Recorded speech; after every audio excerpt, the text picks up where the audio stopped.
this spot remains a witness to the murder in the city. It was here that the brutal killing of 45-year-old wife of the late winner of Nigeria's freest and fairest presidential election of June 12, 1993, MKO Abiola, Kudirat, took place. Her crime, demanding for respect for the democratic rights of Nigerians who had elected her husband in a popular election 3 years earlier.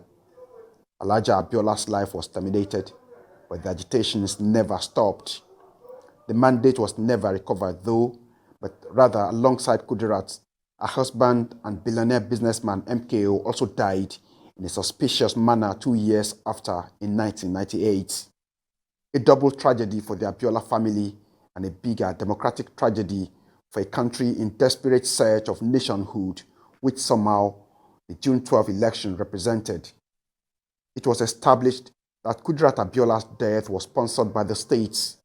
A former chief security officer to the late military ruler Sani Abacha, Hamza al-Mustafa, and a personal assistant to the late Kudirat Lateef Shofolahon were convicted by the courts in a trial where the man that pulled the trigger, Barnabas Jabila, owned up to the killing but said he was obeying a superior order. Al-Mustafa and Shofolahon were later released after an appeal. Kudirat Abiola may be gone, but she has remained a symbol of Nigeria's democratic struggle several years on, with notable democracy campaigners putting up events to remember her. Remember June 12 struggle. Remember dedication. Remember commitment. When we remember Kudi, water run away, we are you. Water run away, we are. Kudirat Abiola put her life on the line.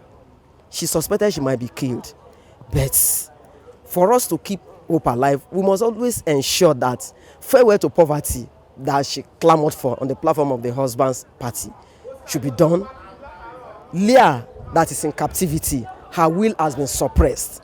So we must speak out and ensure through government's demonstration of great responsibility, we ensure the freedom of Leah and several other Dapchi and her fathers and her mothers. They must never be kept in captivity a day longer, like Kudirat Abiola. So, and finally, Kudirat Abiola, during her lifetime, she said life cannot continue to be hellish, brutish, and shortish. In memory of Kudirat, we must ensure that all the killers are branded terrorists. We must ensure that they are brought to book.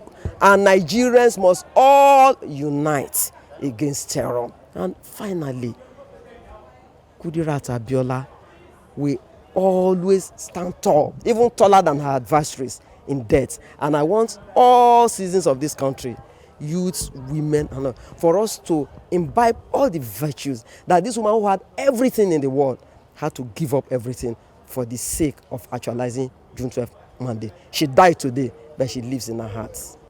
Our struggle for democracy in Nigeria did not go without international recognition. In 1998, despite protest from the Nigerian government, a street corner in New York was renamed Kudirat Abiola Corner. And though 26 years after, the physical celebration of the heroic deeds of the late Kudirat Abiola may not be there, but in the hearts of those who document Nigeria's journey to its current democratic experience, Alhaja Abiola, lying side by side eternally with her husband in the premises of their home here in Ikeja, remains an unforgettable actor. Tokunbo Oyetunji, Arise News, Lagos.